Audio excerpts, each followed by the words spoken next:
அசிங்கம் பட்டின மாதிரி உங்களை காப்பாற்றணும். இன்ன வரைக்கும் களை சாப்பாடு சாப்பிடலையா? மக்களே, ரீசெண்டா பாத்தீங்கன்னா சிவகங்கை சிங்கம்புனேர்ல புத்தூர் பாண்டியங்கிறவர் கைது செய்யப்பட்டாரு. என்ன காரணத்துக்காண்டி கைது செய்யப்பட்டாருன்னு பாத்தீங்கன்னா, அவர் கைமுறைவு நரம்பு பிரச்சனை இருக்கவங்களுக்கு சித்த வைத்திய முறையில சரி பண்ணிட்டு இருந்தாரு. அவர் ஒரு நாளைக்கு 60 பேருக்கு தான் வைத்தியம் பார்ப்பாரு. அதுக்கு மேல வந்தவங்களுக்கு அவரே தயாரிச்ச சித்த மருந்து கொடுப்பாரு. அதோட விலை 600 ரூபாய். இந்த புத்தூர் பாண்டியங்கிறவர் சோசியல் மீடியால ரொம்பவே பிரபலமா இருந்தாரு இவரோட வைத்தியத்துக்காண்டி. இவர் இந்த சித்த மருத்துவத்தை முறையா அனுமதி இல்லாம பண்ணிட்டு இருக்காருன்னு சொல்லி இப்ப அவர் அரெஸ்ட் பண்ணிருக்காங்க. அவரோட கிளினிக்கு சீல் வச்சிருக்காங்க.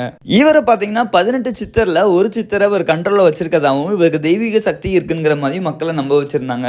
இதனால் நான் என்ன சொல்ல வரேன்னா, இங்கிலீஷ் மெடிசனோட சித்த வைத்தியமோ நாட்டு மருந்து தான் சிறந்ததுன்னு கிடையாது. இல்ல நாட்டு மருந்து சித்த வைத்தியத்தோட இங்கிலீஷ் மெடிசன் தான் சிறந்ததுன்னு கிடையாது. மக்கள் எப்பவுமே காஸ்ட் வைஸ் தான் சூஸ் பண்ணுவாங்க. இங்கிலீஷ் மெடிசன் கொஞ்சம் காஸ்ட்லியா இருக்கும். அண்ட் இந்த மாதிரி நாட்டு மருந்துங்கிறது கொஞ்சம் கம்மியா இருக்கும். நான் சொல்றதுல உங்களுக்கு நம்பிக்கை இல்லைன்னா, இந்த புத்தூர் பாண்டிக்கு ஏதாச்சும் பிரச்சனைனா இன்னொரு சித்த வைத்தியத்தையோ இல்ல நாட்டு மருந்துட்டையோ போய் பார்க்க மாட்டாரு. இங்கிலீஷ் மெடிசன் தான் பார்க்குறாரு. ஈவன் அவரே சொல்லியிருக்காரு. நீங்களே பாருங்க. 10 நாளைக்கு முன்னாடி வைத்தியம் பார்த்துட்டு இருக்கும் பொழுது சிஸ்டர் கத்திரிக்கோடு என் காலில் பாய்ச்சிருச்சு. எனக்கு டைம் கிடைக்கல, ஆஸ்பத்திரிக்கு போக முடியல. எனக்கு வேலை சரியா இருந்துச்சு. அது இப்போ இன்ஃபெக்ஷன் ஆகி செப்டிக்கார அளவுக்கு வந்துருச்சு. அதனால என்னால் வைத்தியம் பார்க்க முடியல. திங்கக்கிழமைக்கு மேலே பார்க்க போறேன். இப்போ நான் ஆஸ்பத்திரியில் ஆபரேஷன் காட்டியிருக்கேன். அதனால உங்களை பார்க்காம இருக்க மனசு வலிக்குது மக்களே.